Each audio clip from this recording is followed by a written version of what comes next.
Bien, y para expandir un poco más sobre este tema y esta ley que ha enviado el Ejecutivo al Congreso, la ley MAPE, estamos con el señor José Antonio del Pino Palomino. Él es director ejecutivo de la Cámara de Comercio e Industria de Huancavelica, pero también está en Lima como representante de la minería de la región Huancavelica y propietario de Concesiones Mineras Auríferas. ¿Cómo está? Buenos días. Muchas gracias por estar en Conéctate con Mayra, señor José. Señorita Mayra, muchas gracias por la entrevista. Estoy a sus órdenes para poder esclarecer los aspectos fundamentales de toda esta problemática que se viene viviendo en el país. La primera pregunta que yo quiero hacerle es, ¿para ustedes una solución la ampliación del reinfo, en este caso que vence el 31 de diciembre, teniendo en consideración que lamentablemente, y tengo que decirlo, ha fracasado este sistema? No es una solución que nos pueda brindar una tranquilidad a mediano, mucho menos a largo plazo, pero en el plano inmediato es la única salida que se tiene, una ampliación que, como usted muy bien lo dice, ha fracasado de manera calamitosa por la inacción del Estado para implementar justamente esta política llena de buenas intenciones, pero que lamentablemente a falta de presencia del Estado no se ha realizado en más de 10 años.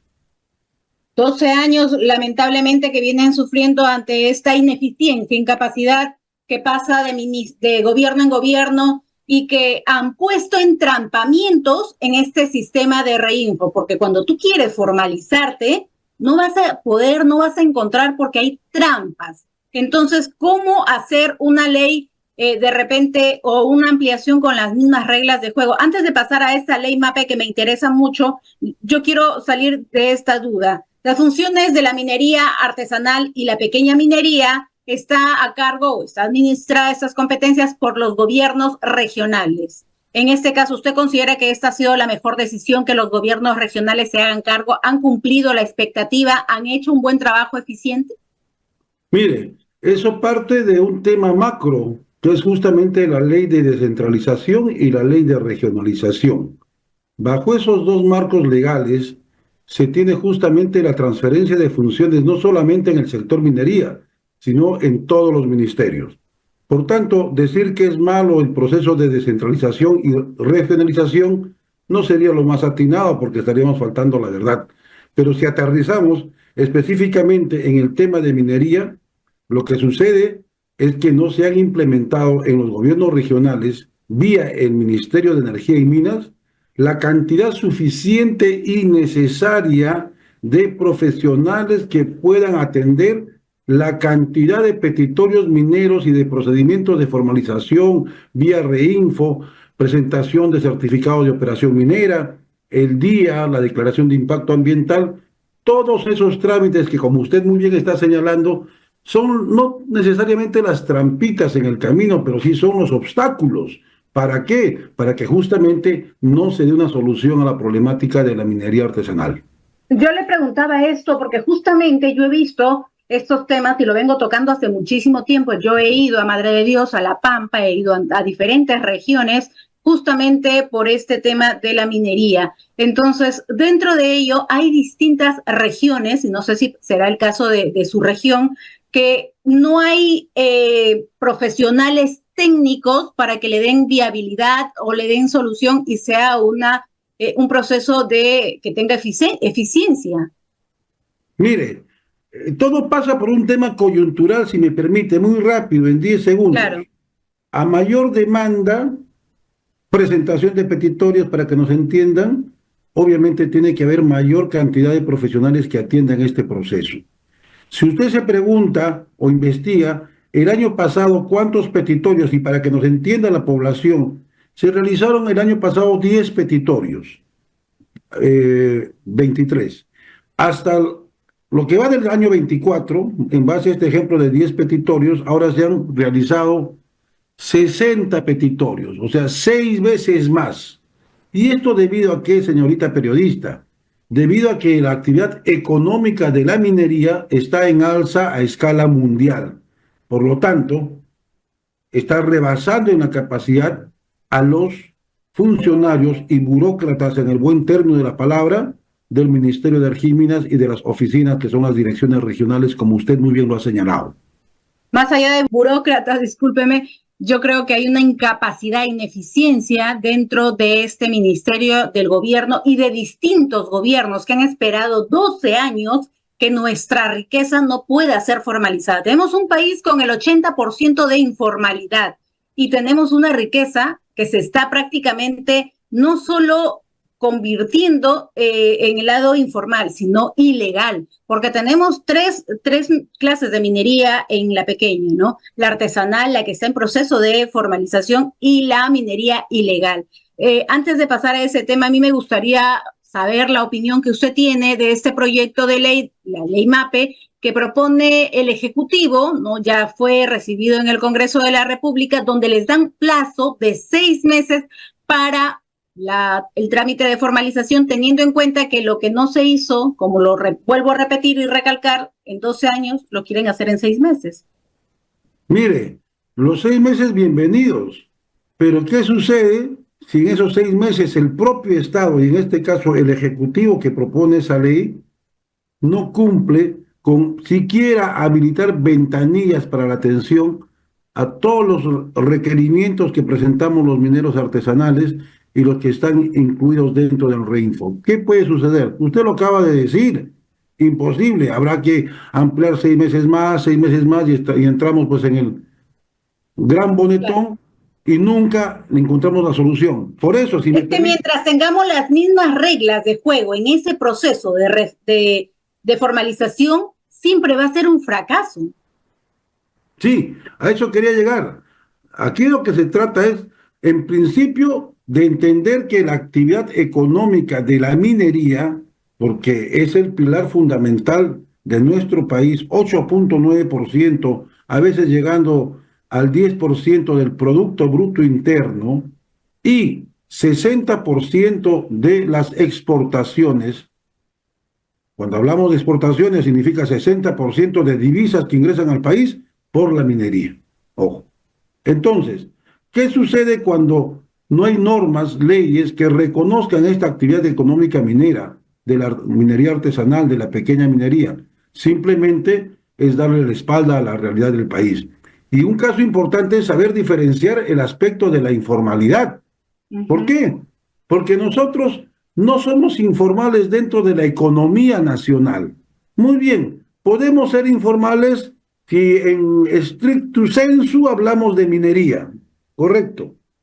Pero en el tema de la economía, no somos informales, pagamos IGB, pagamos planillas, pagamos el seguro social, etcétera. O sea, no estamos en margen.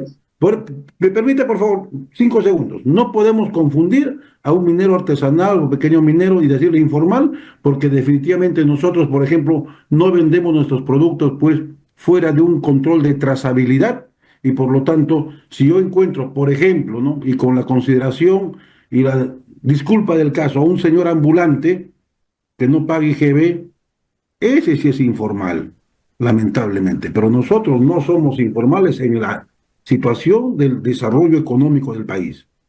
Por eso le decía que hay 3 tipos de mineros, ¿no? La minería artesanal, me imagino por lo que usted nos explica, donde usted se encuentra, la minería que está en proceso de formalización y que están ahí años y años, y la minería ilegal. Usted, me imagino, que se ubica en la minería artesanal.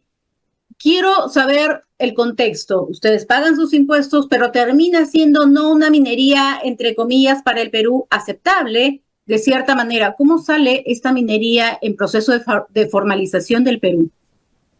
Primero hay que ubicarnos bien, permítame, en el tema de la minería ilegal. Exacto. ¿Cómo calificamos a una minería ilegal? La minería ilegal es aquella que, por ejemplo, ingresa a una zona reservada, Totalmente. llámese la Amazonía, y comienza un proceso de contaminación ambiental. Exacto. O de repente no respeta lugares arqueológicos en la costa, en la sierra. La pampa de Madre de Dios es ilegal. Claro, obviamente, es ilegal, porque la actividad minera no tiene ningún tipo de control. Exacto. Eso es un tema que está bastante bien definido. pero Ujú. estamos focalizando un lugar que no es el Perú. Exacto. Si hablamos de la violencia, la criminalidad, vamos a hablar de Patás, que es otro lugar. Exacto.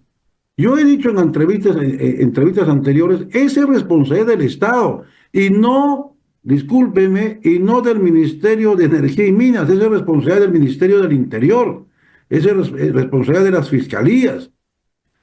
Y por último, si no toman una acción directa en esos dos lugares, será también porque no tienen la capacidad de poder recabar las pruebas necesarias y, por ejemplo, señalar pues una zona específica de control, de excepción política, etcétera. No, son noticias que se dan lamentablemente en zonas bastante focalizadas, bastante determinadas, pero que eso no engloba pues a la minería mal llamada informal.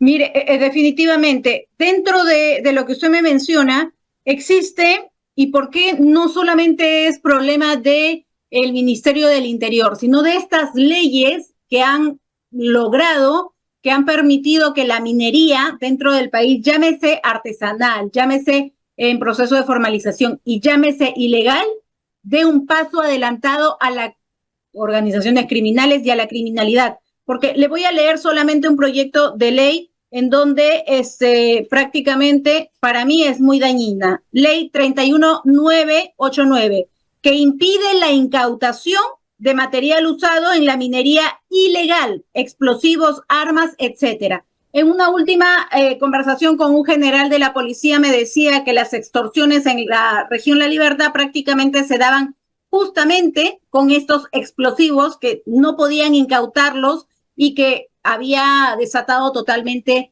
este tipo de organizaciones criminales. Entonces, si hablamos de la minería ilegal, lamentablemente vamos a englobar todo, nos guste o no nos guste, es como el Congreso. Todo el Congreso está totalmente desprestigiado, pero hay uno o dos congresistas que definitivamente están haciendo un buen trabajo. Entonces, hablamos de un sector y vamos a tener que hablar de todo, por más que no esté todo contaminado, señor José, no sé si usted me entiende.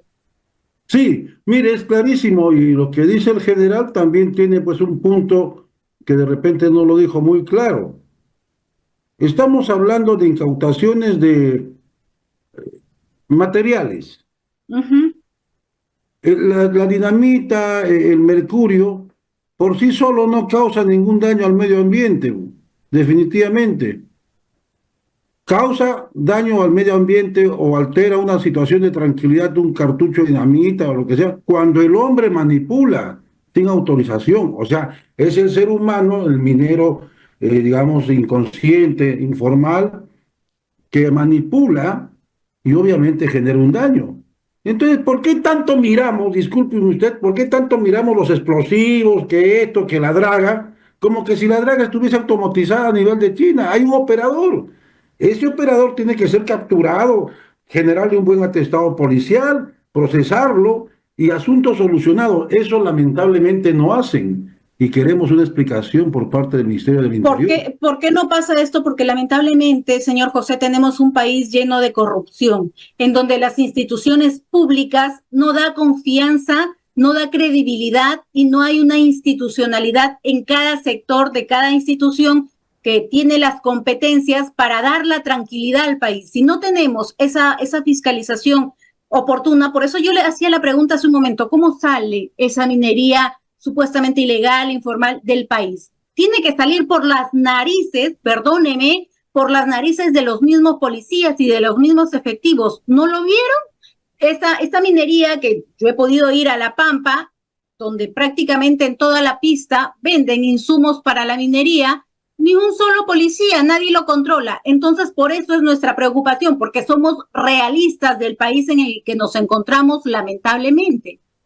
Sí, son puntos muy identificables con facilidad. Usted ha estado ahí y definitivamente falta presencia del Estado.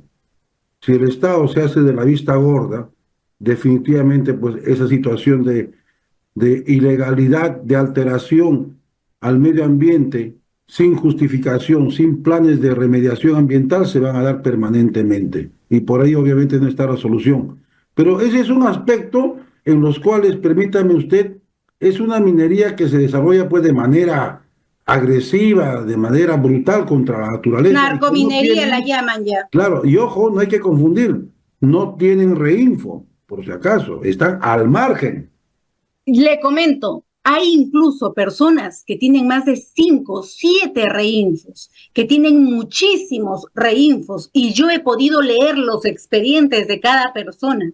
Tienen demasiados reinfos. Entonces, esto hay que ser claro, señor José. Lo que se podría hacer, que yo lo dudo, porque tampoco no es el hecho de que se podría no sectorizar de repente regiones, la región costa, la región selva y la región sierra del Perú, para darle a cierta no región lo que necesita, porque si le vas a dar esta ampliación del reinfo a la Amazonía peruana, que está prácticamente en límite fronterizo y donde ya se está llamando narco minería, ¿de qué estamos hablando?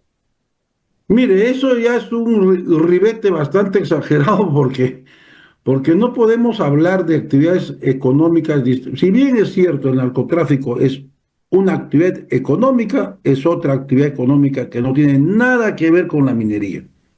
Yo no sé cómo se atreven a vincular y plantear este nuevo calificativo de narcominería como que tuviese algo que ver, absolutamente nada. Son Le actividades muy hablo de la distintas. Amazonía, sí, le hablo Sí, de la sí, Amazonía y le hablo porque exactamente si se aprueba o se amplía esta ley va a tener que ser para todo el Perú. no, correcto, está muy bien lo que usted dice, pero en la Amazonía misma, hablemos de Guaypetú y hablemos de Madre de Dios, ¿en qué se sustentaría alguien para decir de que el minero es narcotraficante? El minero es minero, y ahí queda. No hay por qué decir que es un narcotraficante. El narcotraficante es narcotraficante y ahí queda. O sea, la vinculación no la podría yo entender en qué términos. Estamos hablando de organizaciones muy grandes, eh, señor José, y yo le digo porque recientemente justo tuve una entrevista de algunos Sí, temas muy delicados y dentro de ellos se hablaba justamente de estas empresas que le hacen mucho daño al país, de la FARC y de otras empresas también brasileras que estaban al límite de la Amazonía y lo hablaban y lo denunciaban abiertamente personas que tienen no conocimiento de esta situación y esto es preocupante, ¿no? Entonces, hablemos y enfoquémonos, para no irme del contexto, hablamos de las organizaciones ilegales de Colombia y Brasil como el Comando Bermelo y distintas de la FARC que también operan ahí. Entonces, esa es la información que nos ha llegado. Lamentablemente, ¿qué es lo que tenemos que hacer? ¿Cuál es la propuesta que usted tiene? ¿Cómo nosotros llegamos a un entendimiento? Nosotros no, perdón, el ejecutivo, el legislativo y los peruanos también, porque queremos una minería responsable de manera social y ambiental, que no perjudique la vida y la salud de las personas. ¿Cómo se puede llegar una propuesta que usted tenga a un entendimiento si a usted no considera esta ley MAPE, otra que usted pueda debatirlo de repente? mire, lamentablemente no tenemos un tiempo para poder presentar mayores proyectos de ley, sino que lamentablemente, reitero, el Ejecutivo ha esperado, como se dice, la última hora para presentar un proyecto de ley de 100 páginas, que hasta los mismos congresistas ya le han dado la espalda al ministro Rómulo Mucho. ¿Es cierto? Y por eso nosotros no estamos esperando el último momento. Siempre hemos propuesto a través de los gremios, a través de los representantes, siempre hemos propuesto un reconocimiento formal a la minería ancestral, a la minería artesanal, a la pequeña minería, en un trato justo y realista. No Y podemos diferenciado exigir. también por regiones. Claro, obviamente, muy bien lo que usted dice, por regiones, porque si yo necesito, por ejemplo, solamente 10 hectáreas o 20 hectáreas para trabajar, ¿por qué el Estado me obliga, señorita, a peticionar 100 hectáreas en una cuadrícula? ¿Por qué?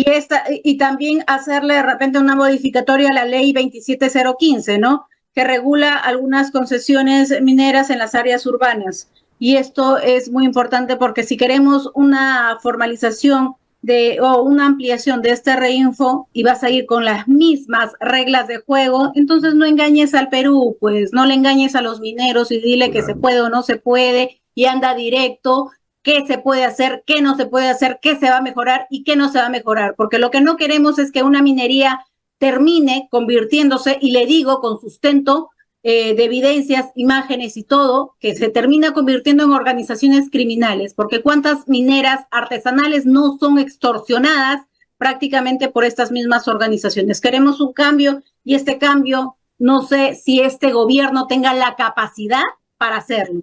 Y este Congreso, mucho menos. Ellos ven propios intereses. Ha sido un gusto tenerlo en el programa, Si señor me José. permite 20 segundos, Claro que sí. somos víctimas de extorsiones, pero ojo, el reinfo no es una patente de corso, por si acaso. En el reinfo existe lo que se llama la ubicación del punto geodésico a través del sistema de medición satelital. Yo saco un reinfo, tengo que indicar, ejemplo, el Cerro San Cristóbal de Lima, caja de agua, 20 metros, coordenadas X, Y, Una Z, ubicamos el zonificación punto y ahí tengo permiso para trabajar. Tampoco vamos a decir porque el RINFO me permite hacer lo que yo quiera pues en el Valle del Río Rímac. Una No es zonificación específica de acuerdo a la específica. situación. Ha sido un gusto Sí, tenerlo. Muchísimas un gracias, placer a señor sus José. órdenes. Muchas gracias.